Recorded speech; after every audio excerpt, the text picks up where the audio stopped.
There was no nationwide public discussion of NATO membership at that time.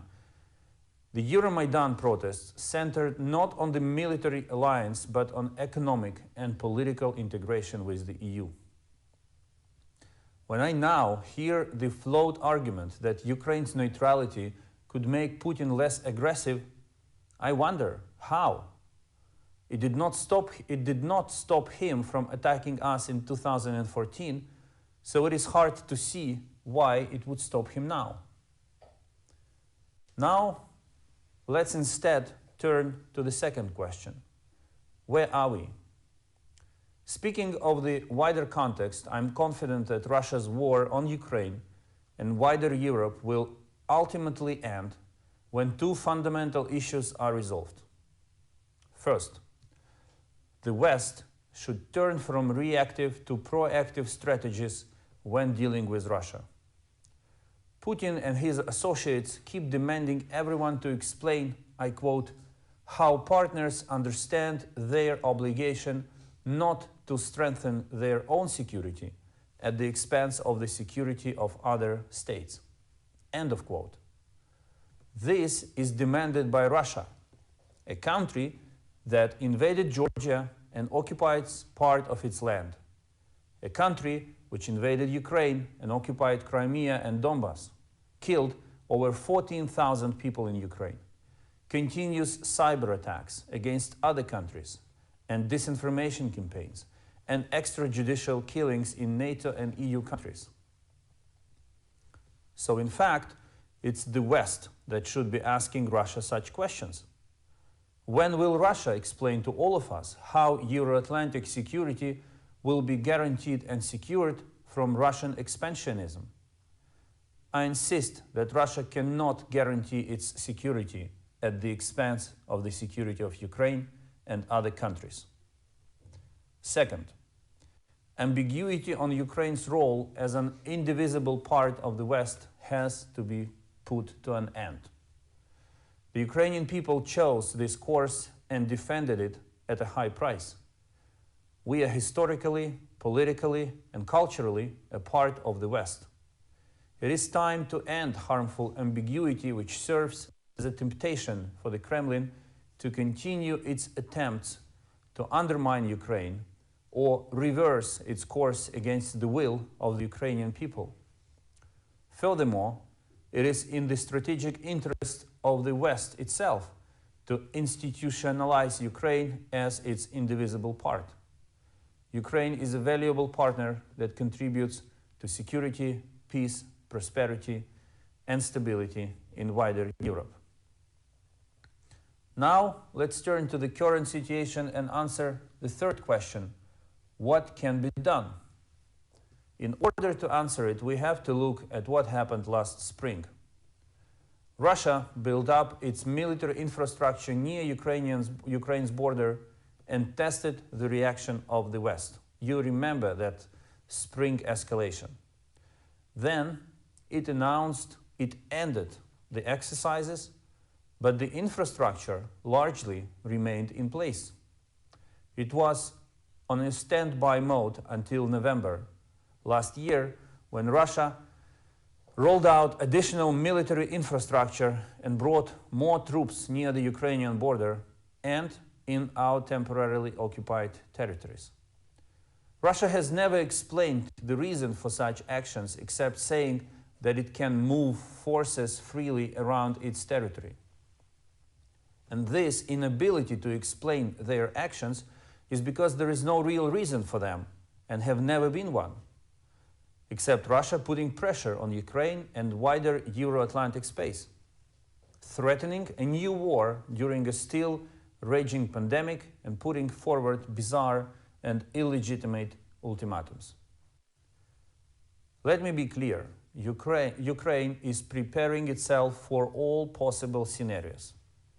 We do not underestimate the threat, nor will we allow Russia to destabilize Ukraine by sowing panic.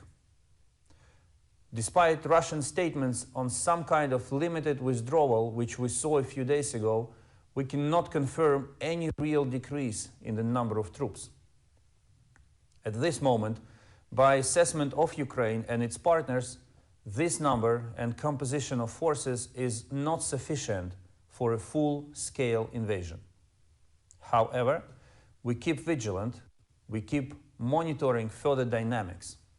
I want to reiterate, Ukraine calls on Russia to withdraw the troops it amassed near our border, bring them back to their bases, stop intimidating Ukraine and the wider Euro-Atlantic community, and address all issues at the negotiating table only.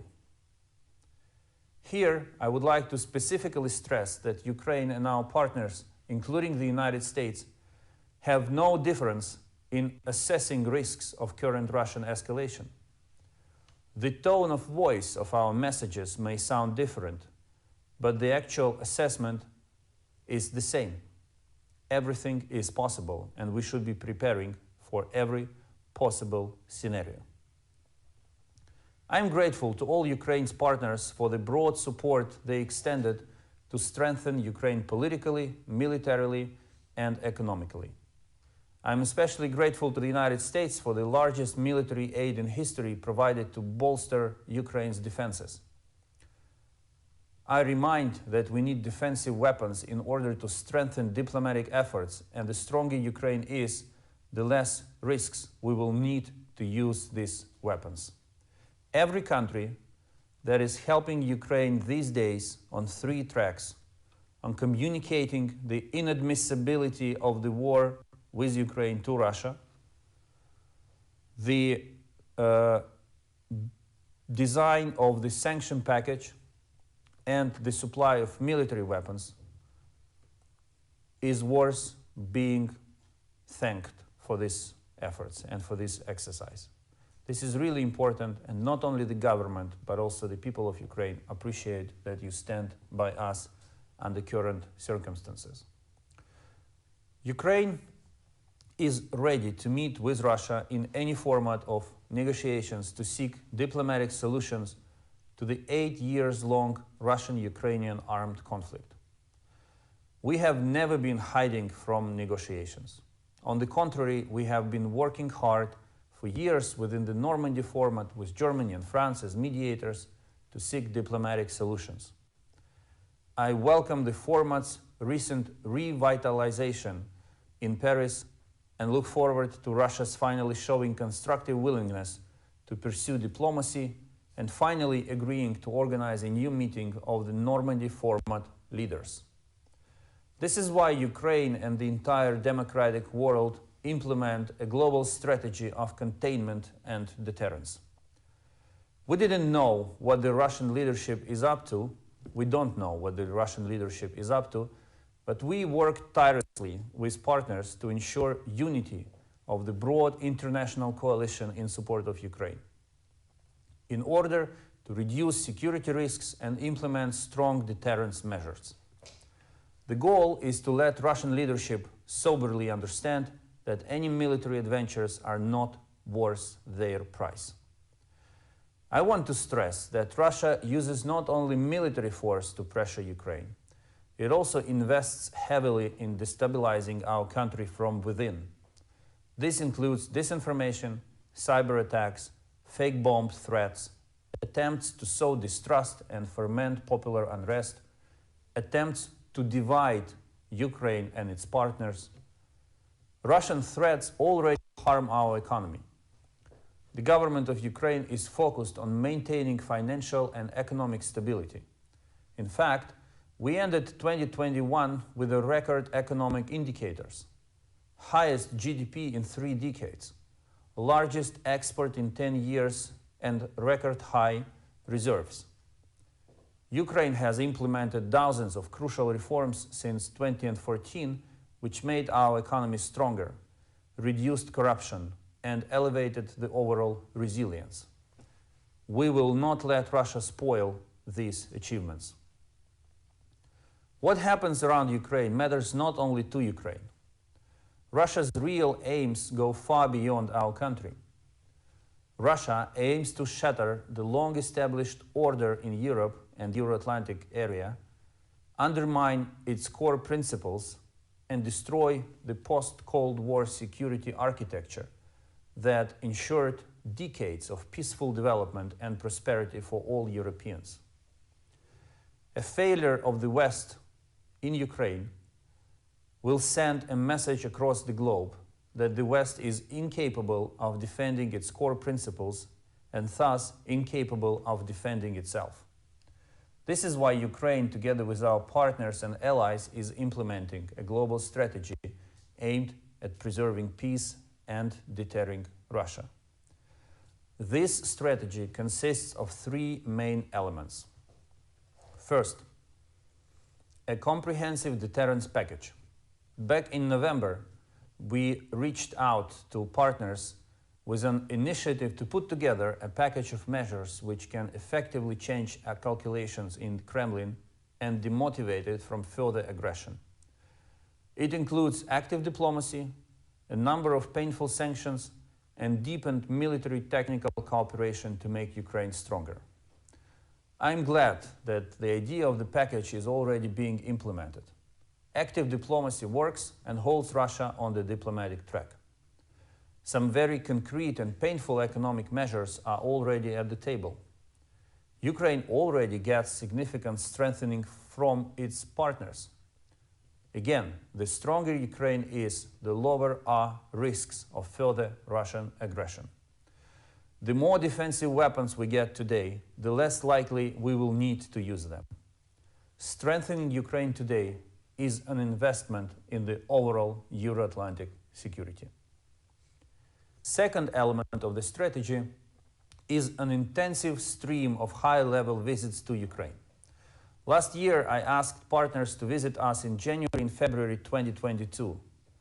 Constant presence of top officials in Ukraine demonstrates international support for our country and significantly reduces risks of further escalation. Third element of the strategy is what we call network diplomacy. You may recall that during the Cold War, shuttle diplomacy helped reduce tensions and avert war. What helps us today is network diplomacy, meaning intense coordination of positions before and after all contacts with Russia. Network diplomacy maintains unity and ensures Russia hears the same messages from all partners. The main message is Russia de-escalate now or face severe consequences. There is nothing that our partners tell Russia that we are not aware of. There is nothing that Russia tells our partners on Ukraine that we are not aware of. And this is one of the principles of the network diplomacy. This approach can strengthen the unity of Ukraine and its partners and help avert a new escalation. To conclude with, I would like to once again make it clear. Despite various Russian fakes, Ukraine does not plan any offensive operations or provocations. We have never attacked anyone, and we do not plan to attack anyone. Russia is the aggressor in Ukraine, and Russia is a party to the conflict, not a mediator. The only responsible way forward is diplomacy, and the only effective strategy to make Russia prioritize diplomacy is deterrence. What is reassuring, though, is that we already see that diplomacy is working. Remember how many dates for possible Russian invasion have already been named in the previous weeks and months. At first, December was discussed, then early January, then late January. Now we are at the beginning of February, and diplomatic efforts continue. This doesn't mean that we have to relax and believe that the worst-case scenario is avoided. But this should give all of us confidence that we can be efficient in deterring Russia. To conclude with, today we have three collective strengths: our unity, our calmness, and our resolve. Let's hold on to our strength and let no one weaken us. Now I'm ready to answer your questions.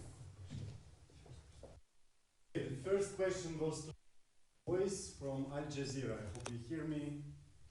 James Boyce, Al Jazeera.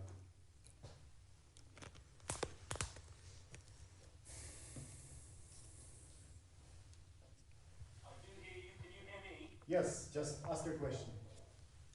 Thank you, Mr. Foreign Minister, for doing this. Can you just be clear? You say that it's only the tone of voice which is different from you and the US and NATO, and yet you have just told us that war is not imminent, and yet the Pentagon repeatedly says it is imminent.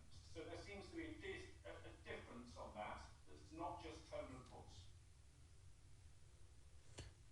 You know, in the last weeks, I think a big part of the world is focused on one word only: imminence. Imminent. What does it mean and what it implies? I think we should be less focused on words and more focused on a broader assessment of the situation. And I can only repeat what I said. First, the Russian army concentrated along the border of Ukraine, in Russia, the military force concentrated in Belarus, and the military force concentrated in our occupied territories is huge. It puts a lot of pressure on us, but it is still insufficient for a large-scale military operation against Ukraine. Now, of course, there is a possibility for a military operation of a lower scale. That's another concern. That's another risk that we are taking. Or perhaps Russia will limit itself to the use of the threat of force to destabilize the situation in Ukraine without actually resorting to the use of force. That is also a possible scenario. So as we see now, plan A for Russia is destabilization with the use of the threat of force. None of us, neither Washington, nor Kiev, nor any other capital, has the luxury to exclude invasion from the list of threats. What we are saying now is that we have to remain rational and properly, in a very reasonable way, assess the sequence or the priority of different threats. And the situation is very complex. When you try to put it in one sentence, you may lose a lot of important details which actually help to take reasonable decisions.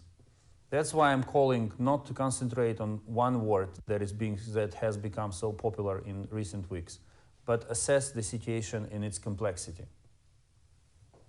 Okay, next goes to Adam Parsons from Sky News.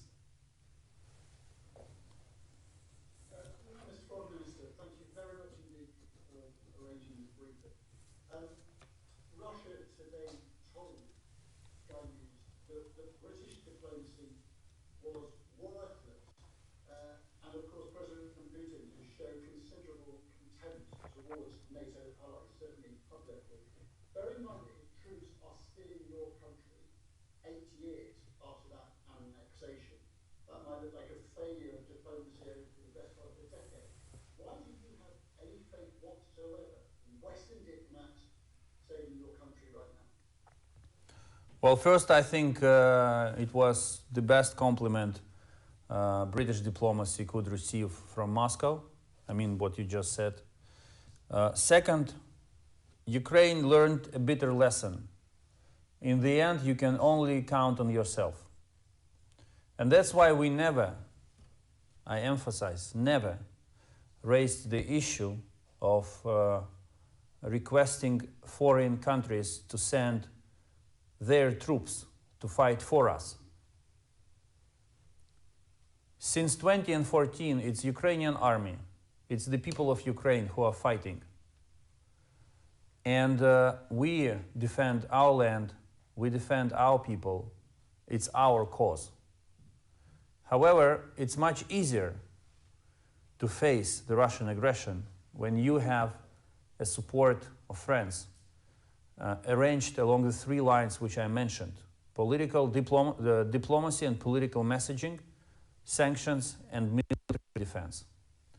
So in the end, I have full trust in our capacity to defend the country. I have full trust in some of our partners, and the United Kingdom is one of them. I understand that we have to work with with a group of partners who need to be convinced to be more active, and they have to understand one simple thing. A difficult situation cannot be solved without making difficult decisions. And whatever the price of deterrence is, the price of stopping the war will be much higher. These are two things which everyone has to take into account. No one owes anything to Ukraine. This is true. But as I said in my opening remarks, what is happening here is not only about Ukraine. The attacks of Russia on the United Kingdom, cyber attacks and the murder that was conducted by Russian operatives in the territory of the United Kingdom, disinformation campaigns and cyber attacks on other European countries, they have nothing to do with Ukraine. They are part of a larger strategy. And that's why I'm saying that what is happening in Ukraine now is important for the entire architecture of Euro-Atlantic security. Let's go to Germany. Michael Bergfisch from Funke Media.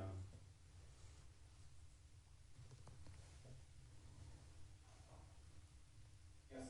Hello, can you hear me? Yes. Yes. Foreign Minister, Spanish newspaper El País has published an article today, and they were talking about an offer of the United States to Russia, no combat troops stationed based in Ukraine, and no offensive missile systems, provided that Russia accepts this as a condition. Would such a scenario be acceptable to your government? Well, I would like to note that while the United States have neither missiles in Ukraine nor their combat units in Ukraine, Russia has both. And if this proposal is accepted on a reciprocal basis, that will imply that Russia has to withdraw. So no, we have no objections against the idea of Russia withdrawing its forces, its personnel and weapons from the territory of Ukraine. Let's go to Italy. Francesco Semprini, Sampa.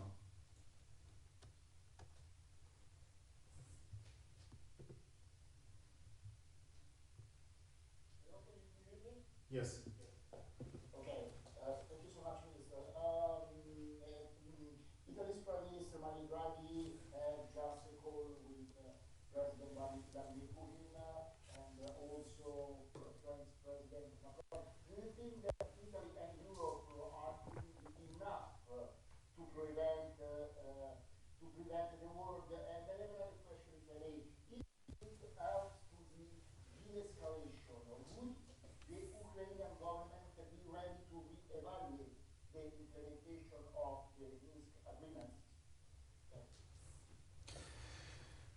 Well, the best European Union and its member states can do now can be boiled down to three things.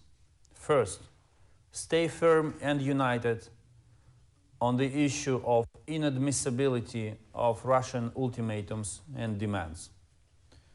Second, finalize the list of sanctions that you are ready to impose in case of the Russian military escalation, and make it available for the Russians, so that they can really, for everyone, so that that the Russians can see what awaits for them.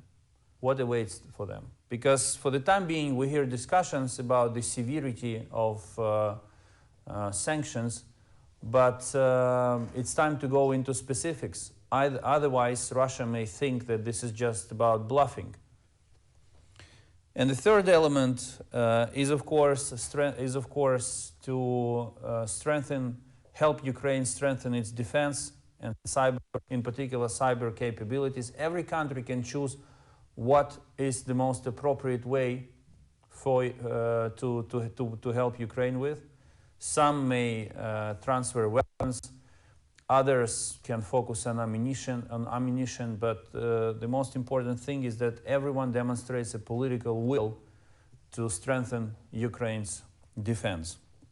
When it comes to the implementation of Minsk agreements, I think the question should be put differently. When will Russia finally start implementation of Minsk agreements? Why do we always hear these messages that Ukraine has to do something? It's not us who attacked. It's not us who put on hold the work of the trilateral contact group. It's not us who refuses to meet in the Normandy format at the level of leaders and foreign ministers. It's all Russia. So why don't we adopt a more realistic and factual approach and start speaking about what Russia has to do instead of, again, demanding from Ukraine to do something? I will remind you that back in November 2019, 4 leaders of the Normandy format sat down together in Paris for the summit. And they walked out of the room with a document, the conclusions.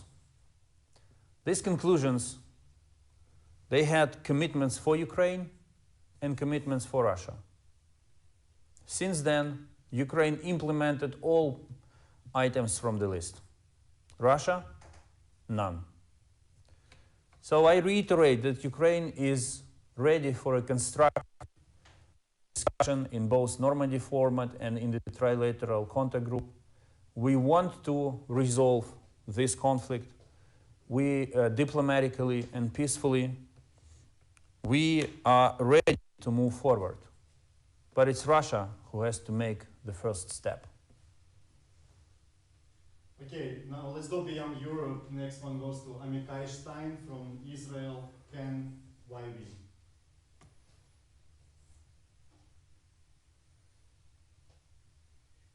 Hello, sir. Thank you very much for giving us this opportunity.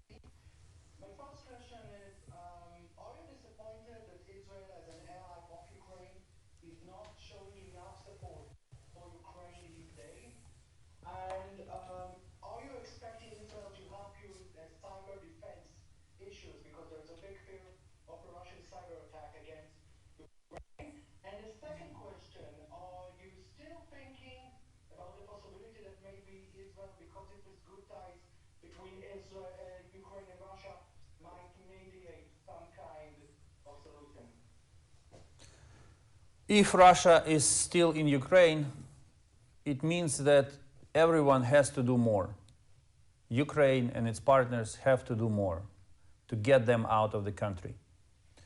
When it comes to Israel, actually we have a very deep cooperation with them under the current circumstances. And you are right, cybersecurity is one of the issues that is on the table and that we are making progress on. We are also interested in deepened defense cooperation on defense technologies, in particular related to air defense.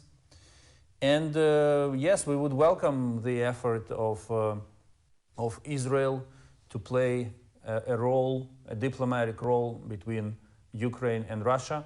In fact, I can tell you that we welcome anyone who believes he or she has the political will and capacity to play that role, to step on the stage and to actually do it. Every effort is worth making when it comes to preventing the war. Next one goes to Australian media, Ben Lewis, SBS Australia. Hi there, Minister. More than a week ago, the Australian government urged all of its citizens living in Ukraine to leave the country immediately, and several other Western countries made similar calls in the days that followed. Do foreign citizens need to be leaving Ukraine now, or have these governments acted prematurely? Prematurely. I appreciate the relations we enjoy with Australia and other countries who already took the decision to call on their citizens to leave Ukraine. But this is a premature decision. It does not correspond to reality. And I respect the decisions that they took because they have their own protocols on the security of their citizens. But I would like to note that the absolute majority of countries represented in Ukraine have not made such decisions. There is less than 10 countries who actually decided to do so. I think less than 5 countries who called on their citizens to not to visit Ukraine or leave Ukraine, compared to 129 countries and international organizations represented in Ukraine.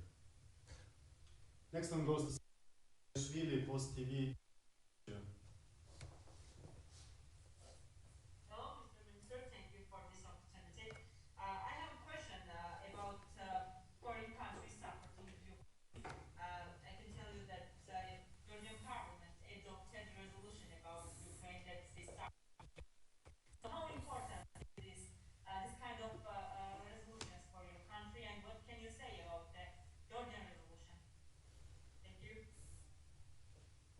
Well, Georgia probably feels better than anyone else what is at stake in Ukraine, and therefore the resolved and focused reaction of your parliament is welcome. We welcome any effort coming from any country, any international organization to keep the situation under control on a diplomatic track. Everything, and I have no doubts that everyone can do something if the political will to do so is there, if the capacity to do that is there. Georgia definitely has both the will and capacity. Lisa, we can take a few more questions. Sure. Okay, then let's go to Siddharth Sibal from Vion, India.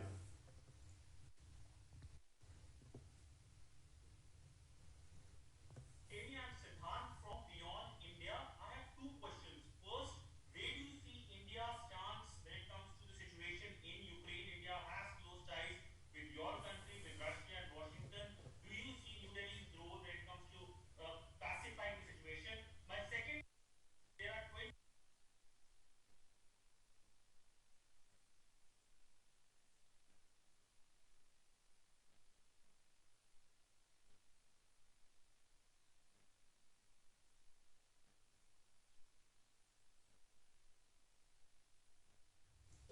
In a very clear manner to Russia the following.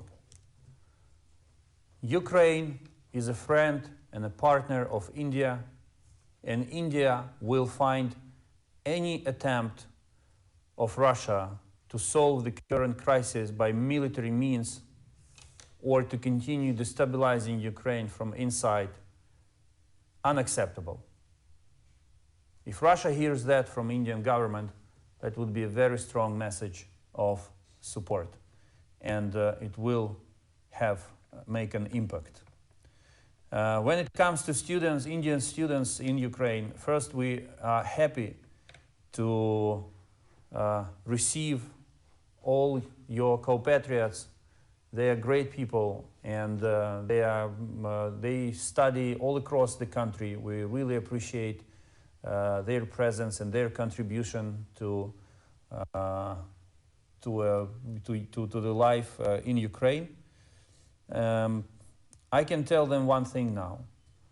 There are much more complicated and dangerous places across the world compared to Ukraine.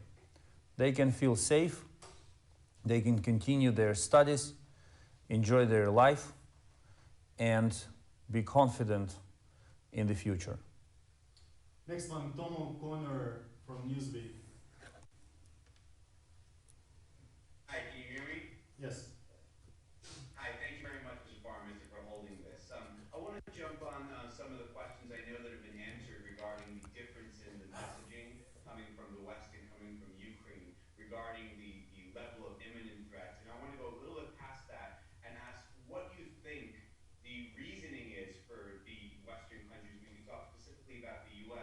before sort of hyping up this threat, we heard what Vladimir Putin said, I believe just yesterday, that he felt the U.S. was trying to lure him into a conflict. Now, I imagine you wouldn't agree with that, but what is your assessment of that? I think it's a completely perverted logic to think that the US is trying to pull Russia into the conflict, or that Ukraine is trying to do so. We definitely want to avoid any military conflict, and we share that goal with the United States. Now, we appreciate the fact, let me get back to where it all began.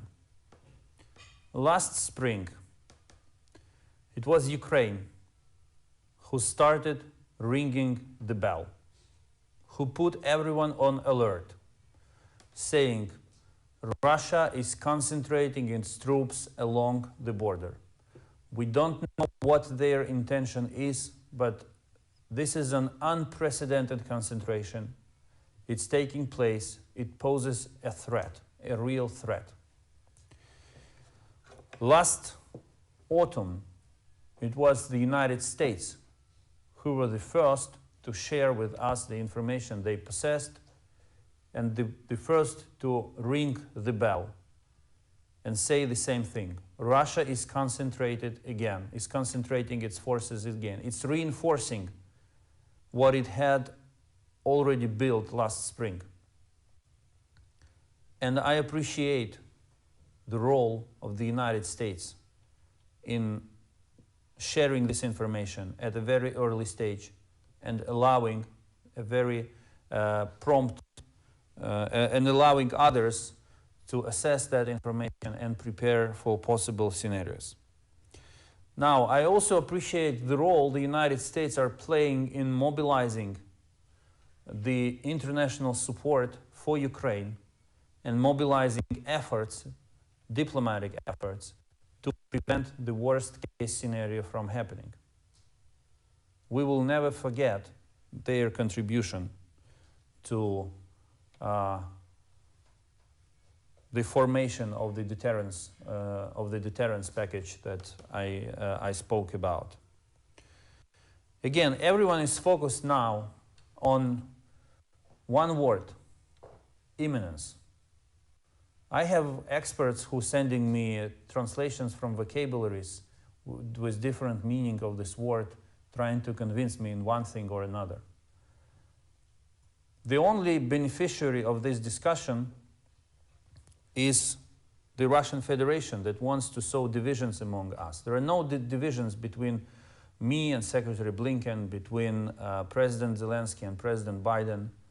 We understand one thing: everything, every possible scenario should be taken seriously. And that's what we are doing. Everything else is about interpretations and the tone of voice needed to address specific audiences. Now, Ludzia Chirki from Swiss SRF. Yeah, hi, thank you very much, dear Mr. Minister, that you're taking my question into consideration. I would like to talk about people, because I have the impression that we're talking about, the imminence of war, as you said, and that people might get a little bit lost in this discussion. But let's talk about the regions, Donetsk and Lugansk. You said in an interview with a Polish newspaper that has been published yesterday, talking about the future status of those two regions, that no region of Ukraine will get a special status that includes a hydropower. Could you explain briefly what kind of future you see for those two regions and what kind of status you are actually suggesting, and in how far your suggestion differs from what has been written in the second Minsk agreement? Thank you very much. The Russian version of the future status of these two, these are not regions, okay? These are certain districts of Donetsk and Lugansk regions. So the Russian version of their future is that they will be reintegrated into Ukraine as separate entities with the right to veto any decision taken at the national level related to the strategic development, to the direction of the strategic development of Ukraine. This is not going to happen. Never. Second, there is Minsk agreements which stipulate that these territories should be granted special status as part of the decentralization reform that is being implemented by Ukraine.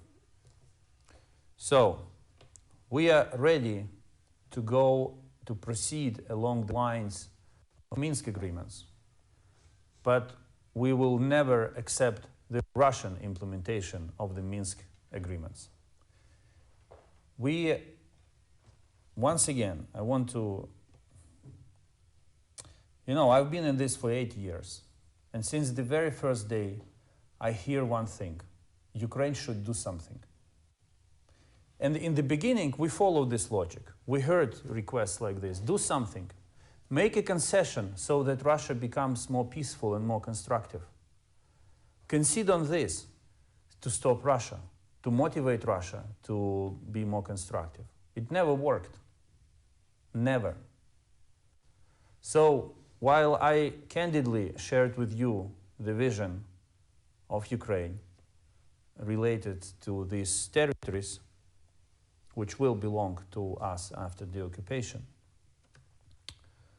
I kindly ask you to change the optics and to look at what actually Russia has to do, what Russia has to change in its behavior in order to bring peace and put to an end the killings of innocent civilians and the destruction of their regular life. We all have to think about the people, and we want to protect people. We want to give people good life. Now it's in the hands of Russia to follow our work. Thank you. That will be it. I have to run. I enjoyed spending almost an hour with you. I sincerely appreciate your attention, your interest in Ukraine. I hope it was helpful, and I clarified at least something.